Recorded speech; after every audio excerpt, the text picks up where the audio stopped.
लाख का भारी नुकसान बुक कर लिया। फिर हिमांशु, वो भी डर गया और उसने भी अपने इन्वेस्टमेंट्स बेच दिए। उसे भी 75,000 का लॉस हुआ।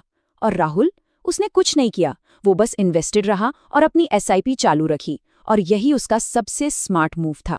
तो चलिए अब सिर्फ राहुल की कहानी पर फोकस करते हैं और देखते हैं कि मार्केट के इस तूफान के बाद अपने रास्ते पर टिके रहने का उसे क्या इनाम मिला। 7 साल बाद आंकड़े खुद बोलते हैं। राहुल का टोटल इन्वेस्टमेंट था 4,20,000 रुपए, लेकिन उसके पोर्टफोलियो की वैल्यू बढ़कर हो गई थी 7,44,000 रुपए। मतलब उसने न सिर्फ अपना लॉस रिकवर किया बल्कि पैसा लगभग डबल भी कर लिया। ये पॉइंट बहुत जरूरी है। शुरू के कुछ सालों में आपके पोर्टफोलियो का सबसे बड़ा हिस्सा आपका खुद का लगाया हुआ पैसा होता है, लेकिन एक पॉइंट के बाद फिर असली मैजिक शुरू होता है, जब आपके रिटर्न्स आपके लगाए हुए पैसे से ज्यादा पैसा कमाना शुरू कर देते हैं। और ये स्लाइड उसी मैजिक को दिखाती है। ये जो हल्का वाला बार है वो है राहुल का टोटल इन्वेस्टमेंट, और ये जो गहरा वाला बार है ये है उसके पोर्टफोलियो की फाइनल वैल्यू। जरा फर्क देखिए, कुछ सालों बाद रिटर्न्स की वजह से पोर्टफोलियो वैल्यू रॉकेट की तरह ऊपर निकल जाती है। यही है कंपाउंडिंग की ताकत। और 12 साल के आखिर में नतीजा रिजल्ट है 20 लाख रुपए से भी ज्यादा, सिर्फ 5,000 रुपए महीने की एसआईपी से।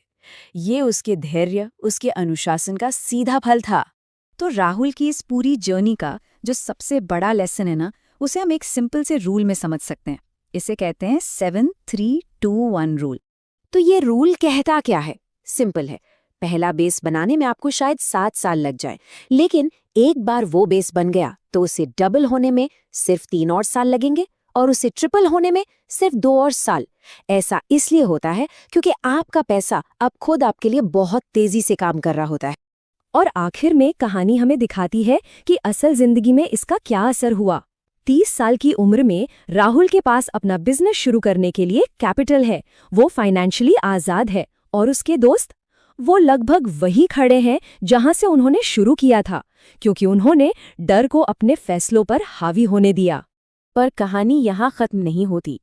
एक सवाल है, अगर 12 साल में इतना कुछ हो सकता है तो जरा सोचिए, अगर राहुल यही 5,000 की एसआईपी अगले 25 सालों तक और चलाता है तो कंपाउंडिंग की असली ताकत क्या कर सकती है। और इसका जवाब सच में हैरान करने वाला है। वही छोटी सी एसआईपी अगर लंबे समय तक अनुशासन से चलती रहे तो 1.5 करोड़ रुपए से भी ज्यादा की वेल्थ बना सकती है। और यही इस कहानी का सबसे बड़ा और सबसे पावरफुल सबक है।